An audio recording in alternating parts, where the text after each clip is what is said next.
Good morning. Today we will start with the carburation. The topic which we are discussing previously was idling cruising at high power. We will discuss in detail idling, range. And idling is one which operates at no load and with nearly closed throttle. Under idling conditions, the engine requires a rich mixture as indicated by point A here. This is due to the existing pressure conditions within the combustion chamber and intake manifold which cause exhaust gas dilution of the fresh char. The pressure indicated in figure 8.4 are representative value which exists during idling. You can see here schematic diagram of a combustion chamber and induction system at start of intake stroke. So during intake stroke idling conditions, this is the pressure here in the intake manifold. It is 0.3 bar. So this is your throttle. Fuel air will come into the carburetor system, and after that this is the throttle from where you will control the supply of fuel air mixture, and the air will enter into the cylinder and then it will go outside at 1 atmosphere pressure. So you can see combustion chamber pressure is 1.02 bar, which is always because of this area is covered by the exhaust gases, burnt gases. So this pressure is slightly much higher than as compared to the outside pressure. The exhaust gas pressure at the end of exhaust stroke does not vary greatly from the value indicated in 8.4. Regardless of throttle position, since the clearance volume is constant, the mass of exhaust gas in the cylinder at the end of the exhaust stroke tends to remain fairly constant throughout the idling range. The amount of fresh charge brought in during idling, however, is much less than that during full throttle operation. Due to very small opening of the throttle, this results in a much larger portion of exhaust gas being mixed with the fresh charge under idling conditions. Further, with nearly closed throttle, the pressure in the intake manifold is considerably below atmosphere due to restriction of the airflow. You can see this throttle is almost closed, so during idling conditions. So when the piston will move down, so this area, in this area a suction is created, vacuum is created, so pressure will be very low. So what will the tendency of the gases, whatever the gases here, when this valve will open, so gases first try to go into this manifold. Okay, when your piston will move down, then your gases will start reverse their direction and they will start to move downward. So when the intake valve opens, the pressure differential between the combustion chamber and the intake manifold results in initial backward flow of exhaust gases into the intake manifold, as we had discussed. As the piston proceeds down on the intake stroke, these exhaust gases are drawn back into the cylinder along with the fresh charge. As a result, the final mixture of fuel and air in the combustion chamber is diluted more by exhaust gas. The presence of this exhaust gas tends to obstruct the contact of fuel and air particles, a requirement necessary for combustion. This results in poor combustion and as a result in loss of power. It is therefore necessary to provide more fuel particles by richening the air-fuel mixture. This richening increases the probability of contact between fuel and air particles and thus improves combustion. Because we have here burnt gases, so the chances we have to supply a rich mixture to ensure the combustion during the slow speeds. Otherwise this burnt gases will mix with the fresh char and they will hinder the combustion of the air fuel mixture. To avoid that, we have to use a rich mixture during the idling conditions. As the throttle is gradually opened from A to B, the pressure differential between the inlet manifold and the cylinder becomes smaller and the exhaust gas dilution of fresh char diminishes. Mixture requirements then proceed along line AB to a linear air-fuel ratio requirement for cruising operation. You can see when we throttle open, this is the percentage of throttle opening. So when the throttle opening is more, then the throttle opening will increase. So at the same time, we need a linear mixture because now the chances of the mixing of a fresh mixture with the exhaust gases are less. So throttle will open and we have to supply a lean mixture and it will work properly into the engine. The next part is cruising range. In the cruising range from B to C, so this from B to C your cruising range. Cruising means your fixed speed, means your throttle is open between you can say 50%, it is half open, means your engine speed is at constant and fixed speed, it won't vary. So during a cruising speed we have to supply a lean and constant air fuel mixture. So this is the requirement of the carburetor, which is the requirement of engine which carburetor has to fill. The exhaust gas dilution properly is relatively insignificant.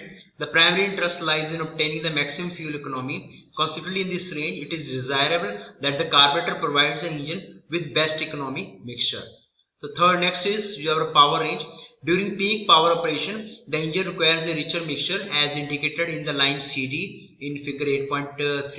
Now our piston, our throttle is fully open. It is above, you can see from here to here 100%. So it is fully open. So during full open of throttle, we need a rich mixture because we want maximum power output during this power range. So we have to supply a rich mixture. So this curve which carburetor has to fulfill, it has to supply a richer air fuel mixture to provide best power. Since high power is desired, it is logical to transfer the economy settings of the cruising range to that mixture which will produce the maximum power, or a setting in the vicinity of the best power mixture, usually in the range of 12:1. To prevent overheating of exhaust valve and the area near it at high power, the increased mass of gas at higher temperature passing through the cylinder results in a necessity of transferring greater quantities of heat away from critical areas such as those around the exhaust valve. Enriching the mixture reduces the flame temperature and the cylinder temperature. This reduces the cooling problem and also reduces the tendency to damage exhaust valve at high power. In the cruising range, the mass of charge is smaller, and the tendency to burn the exhaust valve is not as high. In automobile engine, indication of knocking is available in the form of an audible sound, and the operator can make the engine operating conditions less stringent by releasing the throttle or by shifting to a lower gear. Furthermore, automobile engine generally operate well below full power, and a complicated and expensive system for instrument for this purpose is not economically feasible. Figure 8.3 is the better representative of typically engine requirements for carburation. Automobile engine requirements are similar in the idling and cruising, but tend to laterally lower or less rich in the power range from C to D in figure 8.5. You can see one more figure here. This is performance curve for an automobile carburetor. It is on one side we have airflow in meter cube per minute, and on this side we have air fuel ratio. You can see at part throttle, this is the carburetor curve A, B, C, D. At the starting we had a rich air fuel mixture. When the speed of you can see your airflow rate increases, the air fuel mixture become near to the stoichiometric, and throughout the part operation the air fuel mixture is stoichiometric, and here it will become little bit richer mixture.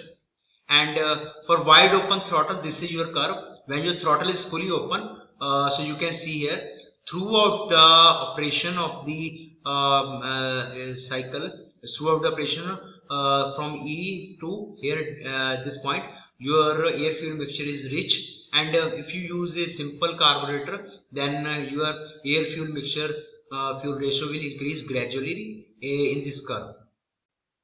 Now we will start with the next topic, that is principle of carburation. Carburetor works on Venturi principle. We'll discuss it. Both air and gasoline are drawn through the carburetor into the engine cylinders by suction created by downward movement of the piston. So piston will move down, it will create a suction. This suction is due to an increase in volume of the cylinder and a consequent decrease in the gas pressure in the chamber. It is the difference in pressure between the atmosphere and the cylinder that causes the air to flow into the chamber. In the carburetor, air passes into a combustion chamber, picks up fuel discharged from a tube. This tube has a fine orifice called carburetor jet, which is exposed to the air path. You can see here, this is your tube from where fuel will be carried by the air coming from this side. Air will come from downward side from here, and it will go into the cylinder in the upper side. So this is the way. The air will come from upper side and it will go into downward direction.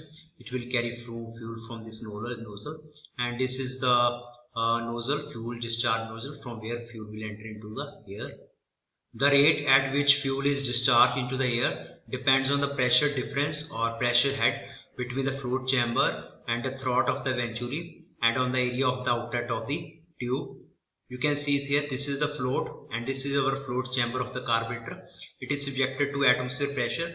So whatever the pressure here and whatever the pressure here, the difference of these two pressure here and pressure here, it will cause the fluid to flow through this pipe. In order that the fuel drawn from the nozzle may be thoroughly atomized, the suction effect must be strong and nozzle outlet comparatively small. In order to produce a strong suction, the pipe in the carburetor carrying air to the engine is made to have a restriction. At this restriction called throat, due to increase in the velocity of flow, a suction effect is created. The restriction is made in the form of venturi as shown in figure 8.6. You can see here in this figure, this is called venturi. Air will come from this side. This is restricted space. Air will pass through from restricted space. As the end of the fuel jet is located at the venturi or throat of the carburetor.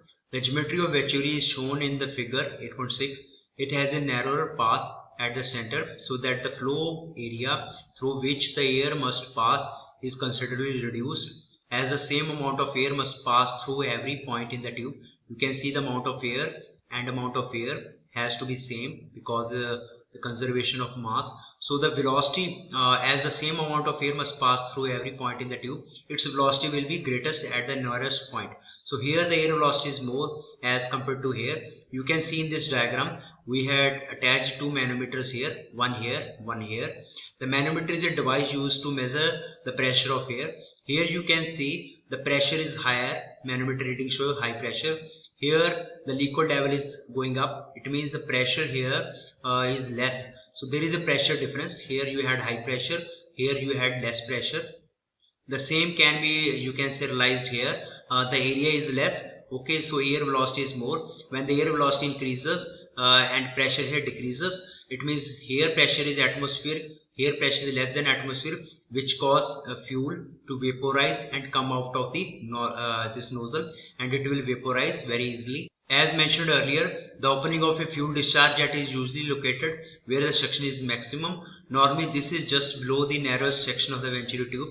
The spray of gasoline from the nozzle and the air entering through the venturi tube are mixed together in the region, and commercial mixture is formed which passes through the intake manifold into the cylinders. Most of the fuel gets atomized and simultaneously a small part will be vaporized. Increased air velocity at the throat of venturi helps the rate of evaporation of fuel. The difficulty of obtaining a mixture of sufficiently high fuel vapor air ratio for efficient starting of engine and for uniform fuel air ratio in different cylinders cannot be fully met by the increased air velocity alone at the venturi throat. Means alone velocity increase does not fulfill our requirement. There are other attachments which we need to attach in the carburetor that we will discuss in the next section of the carburetor discussion. Like and subscribe this channel, and for more videos you can comment in the below section. Thank you for watching this video.